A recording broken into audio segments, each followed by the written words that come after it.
どうぞどうぞ。今日はよろしくお願いします。竹ってあまり馴染みないですよね。実は皆さんがいるこの土地はですね、トラタケの里って言って日本でもものすごく特殊な地域で、これ虎の模様がついてるじゃないですか。こういった模様の竹ができるんですよ。でその竹がですね、このトンネルとトンネルのこの間だけなんですよ、竹があるのは。この山の下からずっと頂上まで竹あるんだけど、頂上を越したらもう竹が一本もなくなる。そういった不思議な地域。こんな田舎でですよ。で、700人しかいないんです、村が。なんでこんな田舎であるかっていうと、全部この竹がここにしかできないから。で、この竹をよそに移し替えてもこの模様がつかないんですよ。現物の竹をちょっと見てもらいたいと思うので、ちょっと工場の方に。これ竹トラッカーっていうんですけど、電気自動車。今の皆さんは竹細工とか竹製品って言っても想像がつかないぐらい。で、関心が全くないと思うんですよ。で、普通のものを作っても誰も見てくれないんで、こういう車を作って。実はね、この地域では、の言い伝えで、霜が降りたら、この色がつくって言われたんです。ところが、僕たちは、今温暖化って言われてるけど、15年前から気がついてました。おかしい。あったかすぎる。この色が全然つかなくなったんですよ。で、だんだん色がつかなくなって、今本当に10本あったら2本しか色つかないです。竹って何かが知ってます？実はね、竹はね、稲科なんです。稲の仲間です。美味しいお米の条件って知ってますか？どうして美味しいお米が取れるかっていうと、寒暖差でいいお米が育つ。で、竹も同じなんですよ。ということで最近は、霜も降りないし、寒くもないし、今日とか暑いぐらいですよね。で、色付きがだんだん悪くなってくる。竹っていうのは、20メートルになるまでに、たったの3ヶ月なんですよ。で、3年でこういった製品に加工できるんですよ。で、この加工の速さ、このリサイクルの速さから環境にすごく優しい植物。継続利用可能な唯一の天然資源と言われる。僕たちがこれを電気自動車で作ったのも、環境に優しい竹焼き、環境に優しいガソリン使わない電気自動車にしようと思って、これ作りました。あとにおいてご存知ないですよ。僕の時代には、これって一家に一個あって、で、毎日こう踏んで、足のむくみとか取るのに、誰でも知ってるんだと思ってたの。これは竹の危機やと思って、こんなことでは子供には絶対竹の文化って繋がらないなと思って。で、ちょっとの皆さんに知ってもらおうと思って、これってだって見たらほら、竹ってすぐわかるやん、誰が見ても。これを皆さんのところにちょっとでもお届けしたいと思って、今これ頑張って作ってるんですよ。じゃあ、ちょっとお話をさせていただきたいと思ってます。皆さん見てもらった通り、この田舎でね、竹しかないんですよ。で、虎竹っていう竹を作って、今年で130年。大学とか高校の時に、企業証とか、なんか社会課題がとか、そんなこと僕は考えたことなかったんで、皆さん尊敬します。竹ですよ。これ竹。ね、竹です。これに、人です。竹は、あなたと私で笑顔を作ると。僕いつも思ってます。で、竹が皆さんといかに密接して日本人と暮らしてずっとあったかっていうのは、竹冠の漢字を数えて、むっちゃ多いから、今日ほど疲れたことがないっていうか、びっくりしました。これを本当にその若い10代、で20代の方が考えられて、で、もう自分と全く考えもしないユニークな考え方、あんまり今まで出会ったことないような才能の方がたくさんおられるので、もうこれからの日本もちょっと明るいんじゃないかなと思うぐらい、ちょっと衝撃を受けました。それぞれの方がそれぞれの特徴を生かして、で、その話し方なんかも素晴らしいし、それぞれの特徴があるし、もう、一回聞いて忘れない話が多かったですね。この道上がってきます。年がら年中その竹って切るわけじゃないんですよ。寒い時期だけ。で、よくほら、竹製品を作るときに、山に竹っていくらでもあるじゃない。なんぼでも竹って製品作れるんじゃないってよく言われるんやけど、例えば秋から1月の末までしか切れない竹。でそれで1年間の製品作っていくので、いくら作りたくても作れないっていっぱいあるんですよ。で、今1月に切った竹を下ろしてきて、で、ここ溜めて。で、2トン車いっぱいになったらこれ取りに来るっていう形です。どうぞついてきてください。想像するよりきついですから、勾配が。ここにあるのがね、この山なしの機械です。この機械で、この山からずーっとこう下ろしてくる。こういう機械が導入される前は、竹をどういうふうに下ろしてたかわかります？竹持って、こんな感じで人並んで、こうやって、いっさほいっさ、いっさ。山入る人はね、まあ、1人か、あるいはご夫婦で、2人1組で行ったりするので、たくさん入れないので、昔はですね、金間って知ってます？金間。ソリのことです、ソリ。その木製のソリを作っていて、でその木製のソリを持って、これ硬いでこの山道を登っていく。すごい重労働な仕事です。竹業界で、物を作ったりとか、加工したり、販売したりする人はまあまあいるんやけど、この山の竹切る人、この竹林を管理する人が今一番少ない。で、皆さんがよく耳にする、この竹害とか放置竹林とかっていう問題につながっている。これ妄想だけです。妄想だけ。虎竹の里の竹っていうのはほとんど、虎竹だばっかりなんですけど、やっぱその農業資材として、あるいは漁業資材として、やっぱこの大きな竹がいるので、ここだけ妄想だけを植えてます。ほんで、今皆さんが見ている、この道から左側、これが虎竹の林です。ちょっと上上がってきます。どうですここまで上がってこられて。そんな多分距離はなかったと思うんですけど、めっちゃ大変でした。大変でしょ、はい、急な勾配でね、大変だったと思うんですけど、まあ、ここが一番近いところで、ここからさらに30分、40分、ずっと上がったところで竹切ってるんですよ。で、よく見ると、あそこに竹倒れてるの見えません？見えてるでしょ？山出し仕掛けてるんですよ。1月末までにこう、切って、元切って、切り飛ばしたやつ今出してる途中です。で、あれをさっきの機械に乗せて、ずっと下ろしてくる。どう？やりたい？いや、ちょっと大変ですよね。竹産業って、まあ、いろんなその側面があって、まあ、これから課題もたくさんあるんですけど、一番の課題がどうやって切っていい竹林を育てていくか。それが一番大きな課題です。誰か竹を使った燃料の話してませんでしたっけ？あなた。はい、だから竹をほら燃料にするとか、バイオマスエネルギーとかって言われてますよね。けど、日本で今まで成功した例って一個もないんですよ。はい、材料が集まらないの。で、机上の計算で竹林の現場を知らない人がやると、このコストをものすごく安く見積もるでしょ。竹がたくさん余っている竹害、放置竹林とかっていう言葉しか知らないので、実際日本の山ってこんなんですよ。これコストゼロじゃないやろ。あなたここ切って竹出せよったらどうする？いやー、お金欲しいですね。欲しいでしょ？そうなんですよ。うち江戸時代からずっと代々世襲で山の切り子さんって続いてきたんやけど、ここ近年になってどうしてそれがなくなったかっていうと、やっぱ経済的な理由ですよ。で、今やってるのは本当に好きだったりとか、山を守りたいとか、まあもう本当この地域で暮らしている、本当一握りの方しか残らないという状況になっています。ほんで今、竹林の管理とか伐採とかっていうのは、もともとはこの地域に30軒ぐらい専門の職人さんがおってやってたんですけど、どんどん減っていくんで、今は、昨日ちょっと若い職人がうちにおったでしょ。ああいう職人が自ら山に入って伐採とかをやってます。タケノコが残ってる。これは去年生えた竹です。去年のタケノコの季節に。で、一番難しいのが、昨日もちょっと話したけど、これタケノコから生えてですよ。これ15メーターぐらいだと思うんだけど、この高さになるのに3ヶ月しかかからないんですよ。ということは、あなた、ね、竹切ろうと思って入ってくるじゃない。どれが今年生えた竹か、去年生えた竹か、3年か5年か、10年か、わかんないんですよ。太さで判断できないの。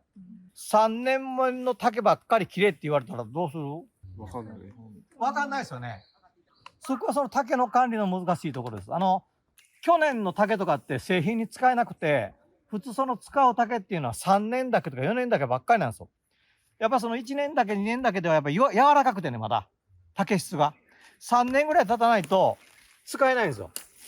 で、この竹林は何でもないように見えてるんですけど、その3年だけとか4年だけの色付きのいいのを出しながら、で、しかもこういったこれ色付きのない竹なんですけど、色付きのない竹を間引きしながらいい親竹を残して管理されている竹林なんです。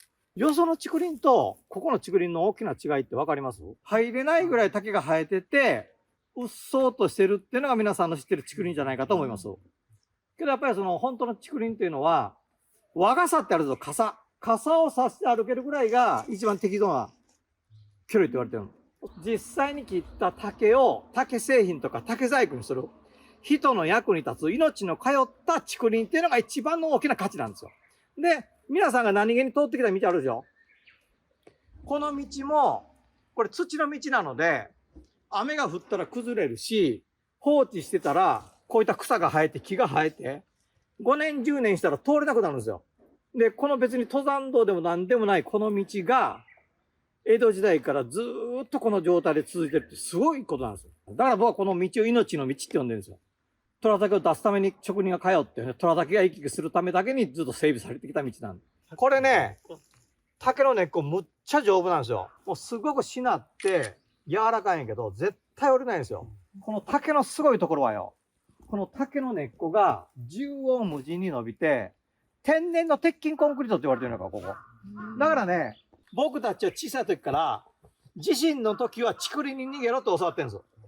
で、それなんでかっていうとこれですよ。で、僕は人が竹にすごい見習わないかんと思うのは、竹ってこれで立ってるじゃん。皆さんも一人一人でこう立ってますよね。で、竹も一本一本で立ってるよ。で、立ってるように見えるんやけど違うんですよ。この竹林全体がみんなで手と手を取り合ってるんですよ。これ地下系で。それが大事だと思うんですよ。その同じような話をしたら、いやいや、竹林は崩れやすいよと。それは、最近の手入れされてない竹林だと、竹って生命力がものすごいんで、毎年竹の子どんどん生えるので、生えてですね、これ30センチから50センチ、それから深いところで1メートルぐらい根がいくんですよ。ところが、放置竹林とか手入れされてない竹林は、根浅って言って、この根がだんだん浅くなってくるの。で、浅くなってきて、大雨が降った時に、この竹林ごとダーッと流れてしまうこと。それのこと言ってるんですよ。けど昔ながらのこういうふうに手入れされた竹林っていうのはやっぱり強いんです。根がしっかり張って土をがっちりホールドして崩れない。最初から太いんです。そうなんです。その細い竹はもう一生この大きさです。あとは硬くなったり、色が変わったりするわけ。だからこの節の感じとか、色合いで見分ける。インターンシップの学生さん来た時に、男の人3人で持ってもらうんですよ。よう持たなかった。で、足場も悪いしね。ところが山の底にはすごいですよ。80とか85ぐらいでも、さっきのやつ持って、ほうって言いますよ、こうやって。それはだからやっぱり長年やってる人だと違うんですよ。なんか利用価値が高いのってどっちなんですか？それ時々によるんですよ。太いのは太いなりに、細いのは細いなりに使用価値があるんだけど、今は特に太いやつですね。この太いやつじゃないと、お箸の材料取れないんですよ。細いと身が薄いんですよ。で、お箸って割と意識してないかもしれないですけど、身が厚くないと持ち心地悪いんですよ。ほんで、竹のね、難しいとこはよ、ここなんですよ。これあんま意識してないかもしれんけど、これ、元の方は、節の間隔短いでしょ。先の方裏って言うんやけど、裏になるほどこの間隔が長くなるんですよ。そしたら昨日あなたにあげたお箸を思い出してもらいたいんやけど、節いくつだった ?1 個。上のところに1個。その通りですよ。1個なんですよ。ということはどうここで取れる使えないんですよ。節が2つ入ってしまうから。だからほら皆さんから見て、いやいや、竹たくさんある、こんな何もあるやんって言っても違うんですよ。この節があるので、もう使えないんです、ずっとこの下の方は。工場にもたくさん竹あったでしょけど実際使おうと思うとなかなか使えない。材料厳選せないかんのですよ。だからそうやって言うと、本当ね、この竹って、機械ができないかって話があったんですけど、一本一本形も違うし、楕円だったり曲がったり全部違う、一本一本。で、なかなかそれをいかに全部切った竹をいろんな製品に活用するかっていうのが一番難しいところ。竹の節って生えてきてからもだんだん数って増えるんですか？いや、増えないですよ。もうタケノコの時に決まってるんですよ。タケノコの状態の間隔だけどんどん広がって。そう。はい、あれ、タケノコの状態の時、あれなんで成長早いかというと、全部の節が伸びていくからなんですよ。これ折りたたんだ状態であるタケノコだってますから。この節が。それがずーっと全部伸びていく。全部が伸びるから。そう。で、成長早いんですよ。へー。このおじさんが、さっきの上の竹とか全部切ってたの。すごい。おんちゃんはもう竹を切って何年かね。70年。すごい。本当にそれ達人じゃん。来年も5年後も10年後も考えて竹林作ってるんで。もう命がけですよ、竹に。そんな人おるから面白いんですよ。本物の職人です。皆さんさっき竹林行って坂道登って切ってる職人さんにもあったと思うんですけど、そうやって運ばれてきた竹と思ったらまたちょっと見る目がちょっと違う側じゃないとかと思いますけど、これをどういうふうに成畜するかというのをね、今からちょっと見てみたいと思います。これはこの中でこれ700度ぐらいあります。色付きのいいやつばっかりを選んで持ってきてる。でそれを釜に入れます。で釜に入れた時はこの角度で山に入ることになります。でここを見てもらいたいんですけど、これはもう出てきたらもう全然色違うでしょ。色はもう全然違う。ね、艶もすごいでしょ。ほらほらほら、これどここが油分、これが油分、これだけ竹の油分がある。でこうやって一本一本成畜して、で色を出しておいて、今日やってないんですけど結構暖かいですよ。これだけ熱いうちに竹のこの曲がりを全部矯正していくんですよ。そのためっていう木があるけど、テコの原理で、さっきの竹林で見た時に意外とこう竹ってまっすぐやなと思うんですけど、今こうやって見るとどうですか、この竹曲がってるでしょ。この竹って一本としてまっすぐい竹ってないんですよ。でこれため直しっていう作業で、竹によってもこうやって見てもらったら分かるように色付きのあんま良くないのから、これ色付きの濃いやつで結構こうまだらに入ったやつ、竹ってセンサーダンプです。昔はこういった真っ黒いところっていうのは製品化しなかったけど、それだと材料がないんで、今この模様の入ってるやつじゃなくて、こういった黒っぽいやつも全部製品化するようにしてます。今ね、ここで編んでるのは、そのザルですね。昨日ちらっと見てもらったと思いますけど、このザルを編んでます。これアジロ編みって言います。これ難しいとこどこですか？ワンパターン。難しくない誰か教えたらやれる？やれると。誰かやりたい方おります？これちょっと体験したい方おりませんか？はい、ちょっとあなた。これって1個ずつずれてってるんですよ。右上がる。で、3本押さえてるんで、これだと次はここに来なくて押さえていくから。なんで、3本すくって、でもこっち3本押さえなんですけど、3本すくって3本押さえの繰り返しなんですよ、ずっと。で、こっち今3本すくってるんで3本押さえて、3本すくって3本押さえて。で、余ったやつはもう落としときたいんで。ちょっと難しいかもしれないですけどどこが簡単なのか浮いてるやつを見てってもらったらいいですか？この浮いてる3本の、右上がりに上がってるんで、その1本とのをやってってもらったら、で、こっちに、右に1本ずれるっていうのがわかります。をずっと繰り返していく。3本押さえて、で、次の3本作っての繰り返し。で、残った分を拾っていくだけです。もう多分慣れたら、簡単です。こんな感じでザルを作ってたりとか、これさっき編んだその細編みを今度は枠入れて仕上げてるところですね。で皆さんね、この竹丸くなってるやん。これ何気に丸くなってるんですけど、これは普通丸くならないんですよ。難しいところどこですか？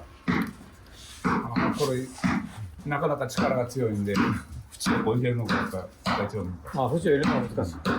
かなりグッと上げると中に入られます。結構きつく編んじゃうんで、この力が強いのでなかなか入らないです。こういったザルはね、多分ホームセンターさんとか行ったらたくさん皆さん見かけることがあると思うんですよ。やっぱりその海外のものじゃなくて、安心安全なその日本の素材を使った薬剤も使っていないザルを使いたいと。これもちろん食品をしますからね。そういった関心のある方に訴求して売ってます。で昔だったらこの苦労をなかなか伝えられないので買ってもらえなかったんですよ。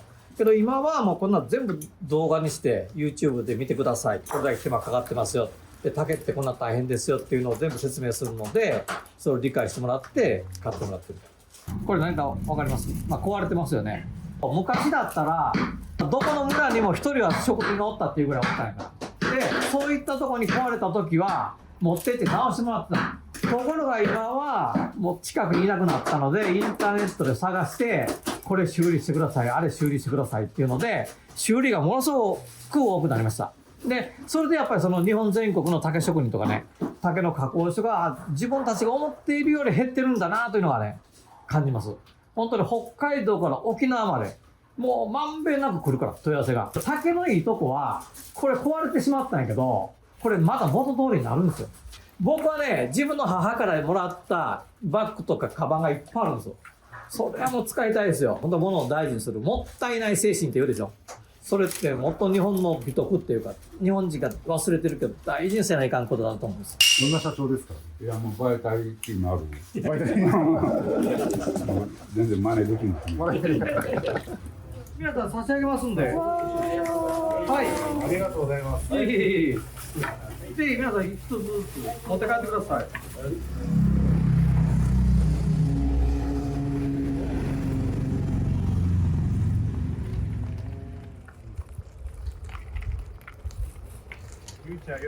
山石さんを訪ねてですね、2日間来させていただきました。でただ今回の趣旨というかですね、主催が福島県の大熊町です。でちょっと大熊町を代表して黒田さんにちょっと一言だけ概要を紹介いただきます。福島県大熊町、分かりやすいところで言うと原発事故のあった町です。町づくり、産業復興という形で今取り組んでいる中でですね、こういう若い人たちに来てもらって、そういった人たちのアイデアとか思いを受けながら新しい事業を作ろうということをしています。ちょっと2日間でいろいろと若い人たちにとってですね、刺激になったりヒントになったものをいただいたかなと思ってますので、本当にありがとうございます。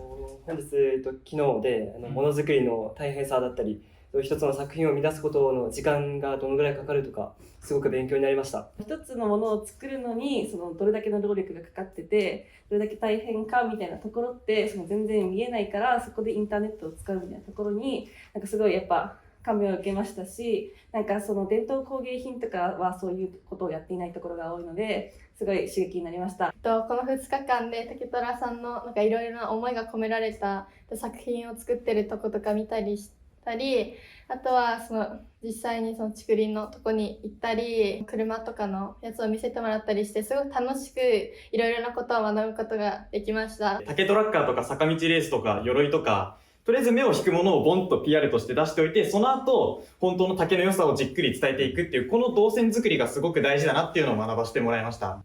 プレゼンした時に褒めてもらったのはすごく自信になりました。あとものづくりの現場とか見て改めて商売の大変さとか学んだような気がします。竹林に実際に入ったりとか職人さんのお仕事拝見したりとかして、その製品を作るだけじゃない裏の部分だったりとか、次世代に残していく責任とか、そういうものも感じることができて、すごく濃い2日間過ごせてよかったです。今回講演で、話していただいたウルフチーフの一頭を狙って仕留めるっていう一つだけをもう狙うっていうところが事業だけじゃなく全てのことに通じるなって思って、それを大事にしていこうと思いました。あと僕は登山部なんですけど、今まで登った中でやっぱ手入れされてるっていうのが大きいと思うんですけど、今回の竹林が今まで一番綺麗ですごいなと思いました。ここに来ていろいろ気づかされました。まずはやっぱりずっと同じ場所にいても今回竹ということで竹の魅力になかなか気づけないようなところを山口社長が外に行って外の知見をこう中に持ってきて中から広げてっていってるっていうところ、あとはものづくりに対して職人さん一人一人がそれぞれこだわりを持って製品作りをしていて、でそれが結果お客様に届いていってるっていうのは結局やっぱ人なんだなっていうところを今回気づかせていただきました。その竹虎さんの一回崩れかけてもう一回立ち直したみたいなストーリーの裏にはすごいターゲットを絞ることだったりとか、あとはその製品だけじゃなくてその裏の職人さんたちの努力だとか、それをインターネットで発信するだとか、いろんなことに目を向けて可能性を見出していくことで、その何もないところからでも何かを生み出せるっていうのがすごい、そういうことの重要性に気づかせてもらいました。今回竹虎さんは竹扱ってみたいなところの方にはお会いしたことなかったんですけど、やっぱりいろんな地域でいろんな方にお話を伺って社長山岸さんが自分は社員には嫌われてるかもしれないとか、そういうお話とかすごいされて、なんでしょうね、上辺じゃないというか、そこやっぱりすごい難しいところはあったりすると思うんですけど、それに対して社員の皆さんもなかなか社長としか今回ゆっくりお話できなかったですけど、いろんなことを思いながら、それでも虎岳だったり地域だったりいろんな思いがあって、それがああいう竹トラッカーもそうですけど、いろんな製品だったりっていうところに形になってるんだろうなっていうのを、少し感じられたのがすごい学びでした。僕海外にずっと住んでて、で日本の伝統ってあまり触れたことないんですけど、こうやって竹ってすごい日本の伝統に触れてるなって今めっちゃ感じてて、結構竹が好きになったんですね。今もずっとふみふみしてたんですけどめっちゃ好きになっちゃって、1月に運びに来る予定です。